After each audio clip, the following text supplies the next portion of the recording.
go ahead and filter in some of these claps too.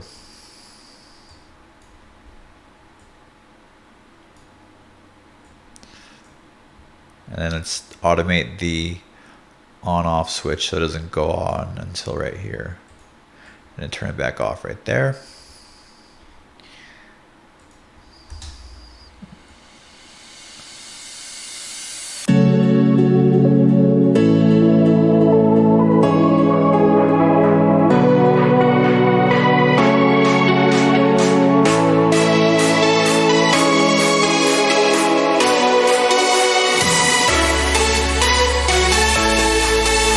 Okay, so a couple things here. It's not really, this is where I want to use a lock. Okay, so I want to see if it sounds better like this.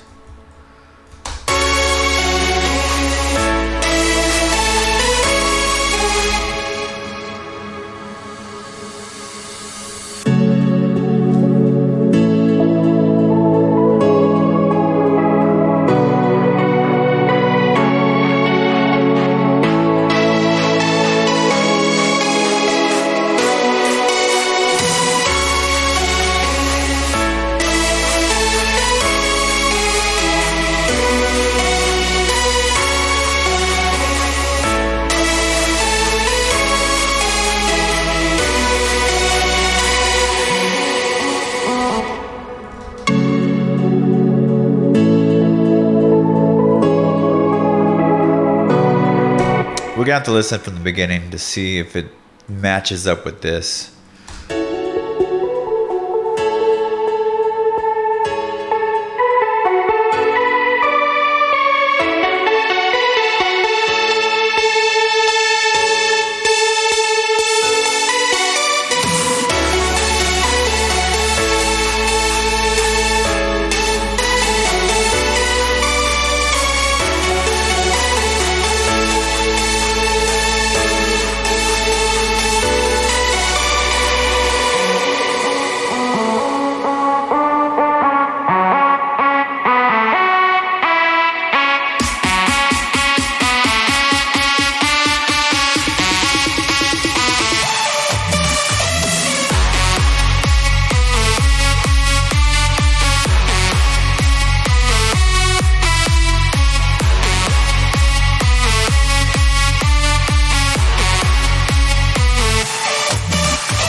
I'm not the biggest fan, actually.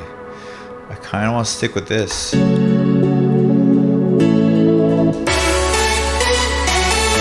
And in fact, let's go ahead and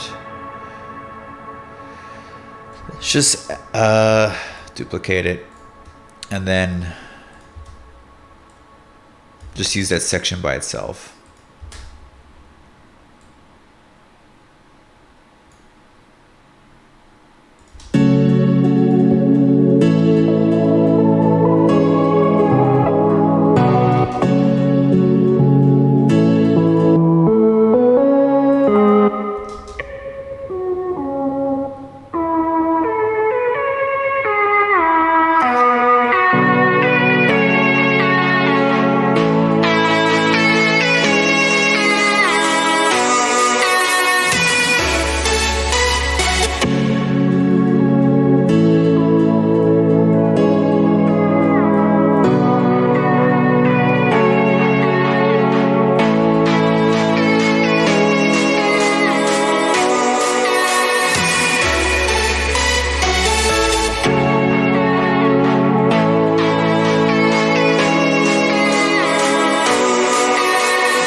Okay, that works pretty good. You get like a new introduction of something cool here, and then it goes back into a new melody here.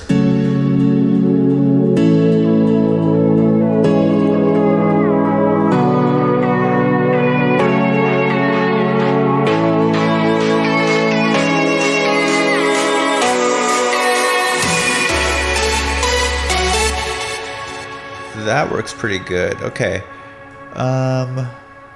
I think we should probably try to switch up maybe this section right here with a new melody for a drop melody.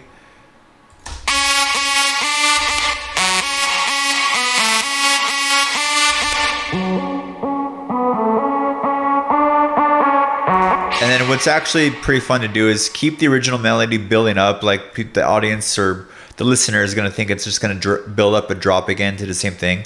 And then you, at the drop, you try a new melody, like not entirely new because that's kind of too drastic and it'd be too much of a contrast to the listener's ear to be really enjoyable, in my opinion. You just have you have pretty much the same note placement, just like I did before. Just remove some notes or do some real minimal note movement, and you can kind of come up with a whole new idea.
There we go. That one's pretty good.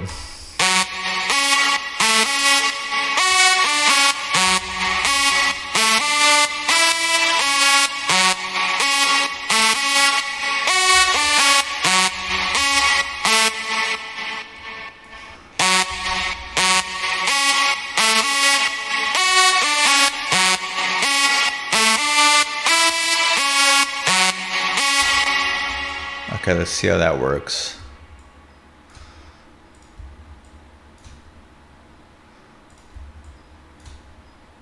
I think it's too low of an octave, actually. Yeah. So let's consolidate you and then bring you all one up an octave. Let's see how you sound.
so that's pretty good. I think that's pretty much as you'd want to switch it up for the second part. You want to make the melody still somewhat similar, but little switches to little changes to let the listener know that there's something different coming, and it just makes it a lot easier when you're listening to the whole track in general. Let's take a listen from the very beginning, and then if nothing else, if there's no other changes that I think need to be done, I think for the most part, the arrangement's pretty much finished. We would just basically have to introduce outro drums, which would be basically copying and pasting these guys.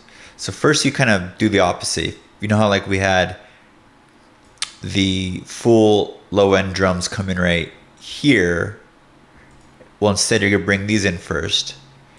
Do a simple copy. And then let's go ahead and zoom in. And paste time.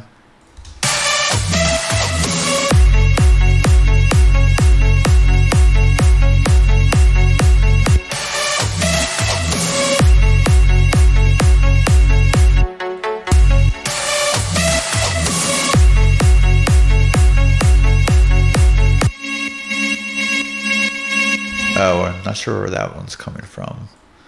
Let's see.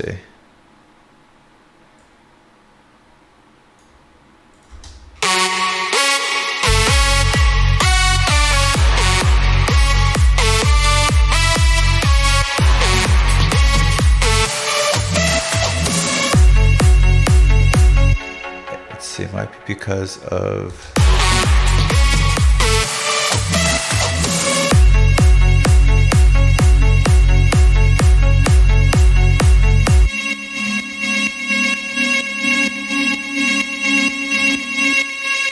Oh, it's this thing right here. Okay. I was wondering what that was. So that is not necessary. So I need to copy you guys to right. Oh, I know why. I am off one on the copy and paste here. So I'll explain what I did. Let's go ahead and delete. Okay, so let's copy you again. And then, oh, that's why. I had the lock on. Like I said earlier, you have to make sure that lock is off or it's gonna lock the automation so it doesn't copy the automation points. And then when you're about to copy and paste, make sure you have the very top channel highlighted. Zoom in. You can even widen the grid here to help you out. And I should be able to paste. I don't know why I can't.